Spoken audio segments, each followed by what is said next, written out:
I Am Your Worst Fear, I Am Your Best Fantasy is a project created by young artist Fredrika Frykstrand, inspired by signs seen at LGBTQ activism from the 70s and turned into everyday wear. A couple of different things that originated the idea for my project. I am your worst fear, I am your best fantasy. I wanted to work with text, and I wanted to work with a subject that was important to me personally, which is the LGBT movement. I wanted to do the design in a do-it-yourself kind of way, connecting to the spirit of activism. The research process was really long and really important for my project. I started looking at this Instagram account called LGBT History. It's by two American lawyers. Pictures from pride parades, signs and pins and flyers, like stuff from the activism within the community. And I chose different messages or slogans that I found were relevant still even today, which became the prints for my garments. To find more inspiration, Fredrika also approached the LGBTQ Center in New York,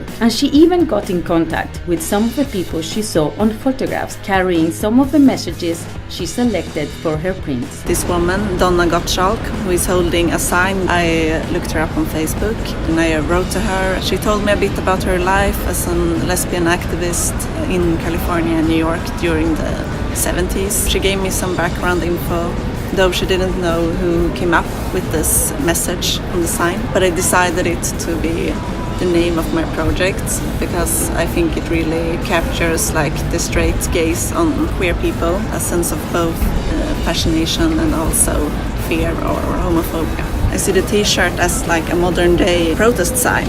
It's a great tool to make a statement. The clothes as the tool and the body as the platform. Fredrika tells us how her point of view on the Pride movement changed after working with I Am Your Worst Fear, I Am Your Best Fantasy. How fragile the rights are for queer people. It's still criminal to be a queer person in a bunch of different countries. In some countries, I think 7, it's even punishable by death. Slogans that love is love, what does it even mean? Everyone could sign on that. So of course, you should party at Pride.